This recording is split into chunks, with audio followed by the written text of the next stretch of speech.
नमस्कार दोस्तों, स्वागत है आप सभी का आज की वीडियो में।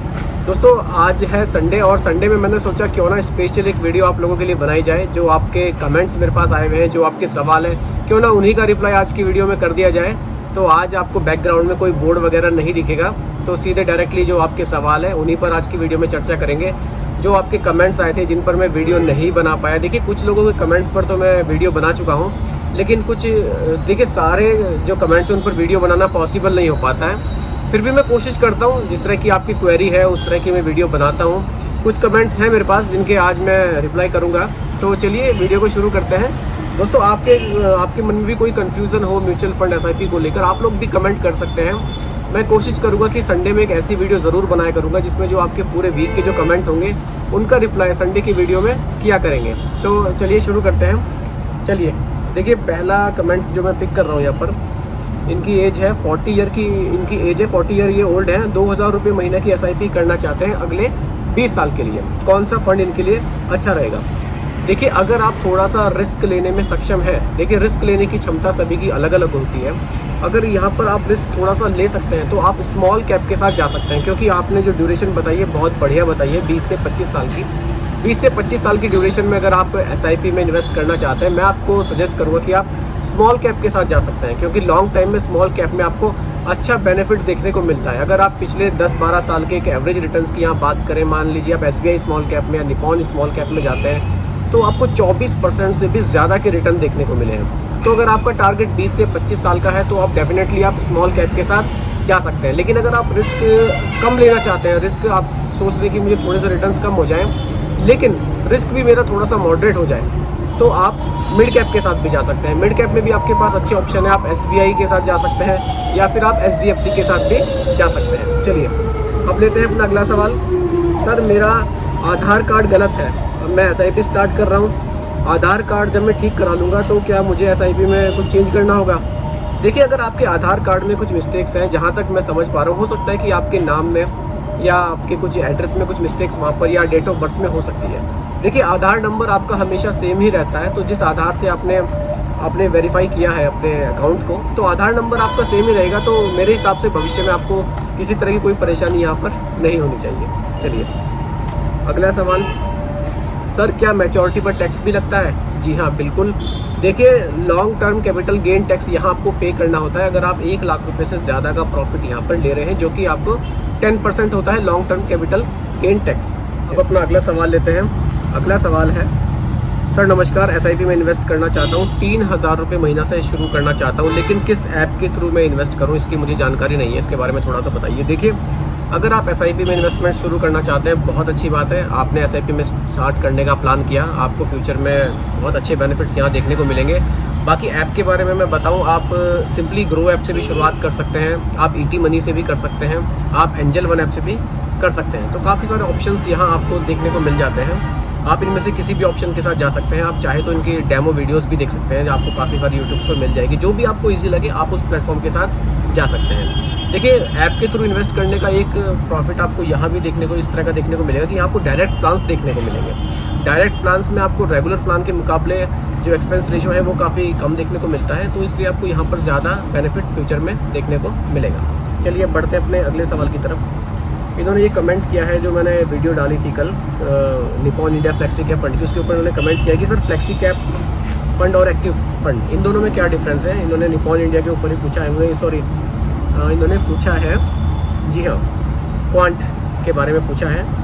सर देखिए, क्वांट फ्लेक्सी कैप फंड और मैं बात करूं क्वांट के एक्टिव फंड की, दोनों के डिफरेंसेस की अगर मैं बात करूं, देखिए फ्लेक्सी कैप फंड में मिनिमम 65% पैसा आपको स्टॉक्स में इन्वेस्ट करना अनिवार्य है। और यहाँ अगर मैं बात करूँ एक्टिव फंड की, तो यहाँ एक्टिव फंड देखिए मेनली ये मल्टी कैप फंड्स है, यहाँ आपको मिनिमम 75% पैसा आपको स्टॉक्स में इन्वेस्ट करना यहाँ सेबी के नियम के अनुसार अनिवार्य है। लेकिन दोनों में डिफरेंस ये है कि अगर आप मल्टी कैप फंड के साथ जाते हैं तो आपको मिनिमम 25% पैसा लार्ज कैप में, मिनिमम 25% पैसा मिड कैप में और मिनिमम 25% पैसा स्मॉल कैप में इन्वेस्ट करना होता है। वहीं अगर मैं बात करूँ फ्लेक्सी कैप फंड की, देखिए यहाँ फंड मैनेजर के पास काफ़ी फ्लेक्सिबिलिटी होती है, उनको मिनिमम 65% पैसा स्टॉक्स में इन्वेस्ट करना है, तो उसमें वो 65% में उनके पास ये फ्लेक्सिबिलिटी उनको दी गई है कि वो किसी भी कैटेगरी के साथ जा सकते हैं। वो मिड कैप के साथ भी जा सकते हैं, ज़्यादा स्मॉल कैप के साथ भी जा सकते हैं, लार्ज कैप के साथ भी जा सकते हैं। अगर फंड मैनेजर को ऐसा लगता है कि इस समय मार्केट के हिसाब से मुझे लार्ज कैप में अपना एलोकेशन बढ़ा देना चाहिए तो वो लार्ज कैप में बढ़ा सकते हैं, और अगर उनको लगता है कि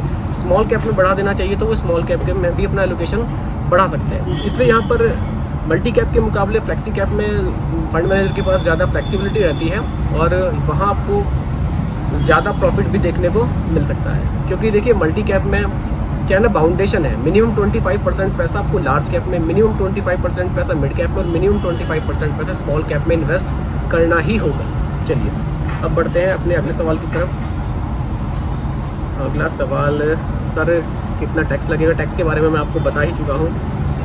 ओके, 10 इयर्स इन्वेस्टमेंट के बारे में बताइए। 45 का मैं हो चुका हूँ। देखिए अगर आप 10 इयर्स के लिए SIP शुरू करना चाहते हैं, देखिए 10 इयर्स में आप स्मॉल कैप के साथ तो आपको बिल्कुल भी नहीं जाना चाहिए।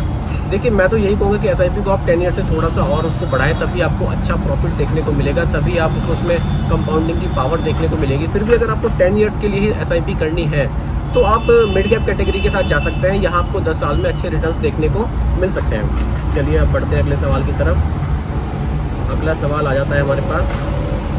इन्होंने SWP प्लान के बारे में पूछा है, सर क्या 20 से 25 लाख है मेरे पास, इससे मैं SWP प्लान कर सकता हूँ? जी हाँ बिल्कुल, अगर आप 20-25 लाख रुपए फिक्स कर देते हैं और उससे आप SWP प्लान अपना शुरू कर सकते हैं। आप अगर मैं बात करूँ किन प्लान्स में आपको फिक्स करना चाहिए, देखिए ये आपके रिस्क टॉलरेंस के ऊपर डिपेंड करेगा।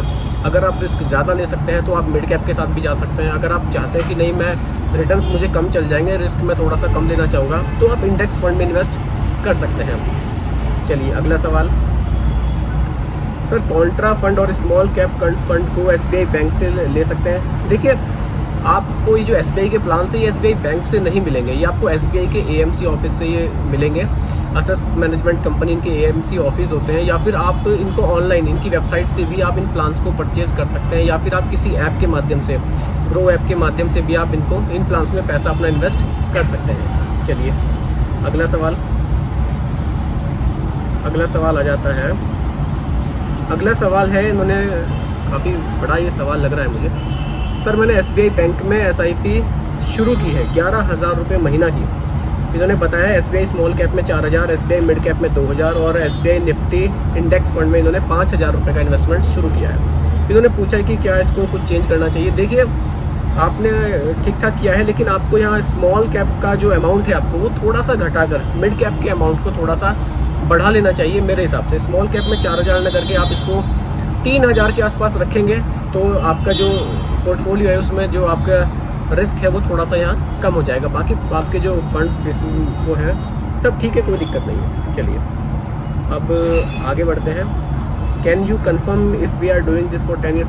इन्होंने पूछा है कि आप कन्फर्म हैं कि इसमें कितने रिटर्न्स मिल जाएंगे। देखिए मैं हर वीडियो में आपको बताता हूँ ये पैसा आपका स्टॉक्स में इन्वेस्ट किया जाता है, यहाँ पर रिटर्न्स की गारंटी नहीं होती है। आप देख सकते हैं कि रिटर्न्स यहाँ पर किस तरह से मिलते हैं। आपका पैसा मल्टीपल स्टॉक्स में इन्वेस्ट किया जाता है, एक ओवरऑल रिटर्न्स यहाँ इस तरह से हमको बनाकर फंड मैनेजर द्वारा दिए जाते हैं, लेकिन रिटर्न्स की गारंटी की अगर आप बात कहेंगे तो वो आपको म्यूचुअल फंड में देखने को नहीं मिलेगी। उसके लिए आपको बैंक में FD वगैरह RD वगैरह में आपको इन्वेस्ट करना होगा, जहाँ आपको रिटर्न्स की गारंटी मिलती है। चलिए आगे बढ़ते हैं। अगला सवाल, काफ़ी सारे सवाल हैं, कुछ सवाल ऐसे हैं जिन पर मैं वीडियोस बना चुका हूँ। ठीक है, अब अगले सवाल की तरफ आते हैं। जी मेरी एज 37 ईयर की है, एक अच्छा फंड बताइए जो मैं SIP स्टार्ट कर सकूँ। 5,000 रुपये महीना इन्वेस्ट करना चाहता हूँ। देखिए आप 37 की एज में SIP शुरू करना चाहते हैं 5,000 रुपये महीना की। आपको अगर 20 साल के आसपास SIP चलानी है, और मेरे ख्याल से 37 की एज है, आप 20 साल के आसपास SIP को इजीली चला लेंगे। आपको क्या करना चाहिए, 5,000 रुपये में से 2,000 रुपये स्मॉल कैप में इन्वेस्ट कर देना चाहिए, और बाकी का जो 3,000 रुपये का अमाउंट आपके पास बचेगा उसके लिए आपके पास 2 ऑप्शन मैं आपको देना चाहूँगा। या तो आप उसको मिड कैप में इन्वेस्ट कर दीजिए, या फिर आपको बिल्कुल सेफ़, अगर 3,000 रुपये को आप रखना चाहते हैं, बिल्कुल सेफ़ से मतलब है कि वहाँ रिस्क आपको कम मिलेगा, तो आप निफ्टी 50 इंडेक्स फंड में इन्वेस्टमेंट अपना कर सकते हैं, जहाँ आपको नॉर्मली 13% के आसपास का रिटर्न देखने को मिल जाएगा। इससे आपका जो एक पोर्टफोलियो है उसमें रिस्क आपका थोड़ा सा कम हो जाएगा। स्मॉल कैप में ज़्यादा रिस्क रहेगा, वहीं अगर आप निफ्टी 50 में इन्वेस्ट करते हैं तो वहाँ रिस्क आपका कम हो जाएगा। तो इस तरह से आप अपने पोर्टफोलियो बना सकते हैं, अपना फंड यहाँ पर इस तरह से मैनेज कर सकते हैं। तो दोस्तों ये कुछ इस तरह के सवाल थे। बाकी कमेंट तो और भी बहुत सारे हैं, लेकिन वीडियो काफ़ी लंबी हो जाएगी, उनको अगले संडे हम पिक करेंगे। बाकी काफ़ी लोगों ने कहा है कि आप वीडियो बहुत अच्छी बना रहे हैं, बहुत अच्छी तरह से हमें समझा रहे हैं, बहुत अच्छी तरह से गाइड कर रहे हैं। और कुछ हमारे चैनल पर सीनियर सिटीजन्स भी हैं जिन्होंने कहा है कि आपकी एज कम है, फिर भी आपके समझाने का तरीका हमें बहुत अच्छा लगा, आप गाइड कर रहे हैं, बहुत अच्छी बात है सर। इसके लिए आपका बहुत बहुत धन्यवाद, आपने इतनी तारीफ़ मेरी की। बाकी मैं अपनी तरफ से पूरी कोशिश करता हूँ कि आपको एक सही गाइडेंस दे सकूँ, सही चीज़ें समझा सकूँ, किसी तरह से मिसगाइड ना करूँ, उस तरह की मेरी पूरी कोशिश है और मैं करता भी हूँ। बाकी दोस्तों आपको वीडियो मेरी कैसी लग रही है आप कमेंट में ज़रूर बताइएगा, पसंद आई हो तो लाइक शेयर ज़रूर कीजिएगा। और दोस्तों एक बात और मैं कहना चाहूँगा, देखिए म्यूचुअल फंड इन्वेस्टमेंट है, ये सब पैसा मैं वीडियोज़ में आपको बताता ही हूँ। ये मार्केट में इन्वेस्ट किया जाता है, स्टॉक्स में इन्वेस्ट किया जाता है, वहाँ रिटर्न्स की गारंटी नहीं होती है। इसलिए इन्वेस्ट करने से पहले अपने रिस्क टॉलरेंस को आप ज़रूर देखें और फंड के बारे में रिसर्च करें, तभी आप इन्वेस्टमेंट अपना शुरू करें।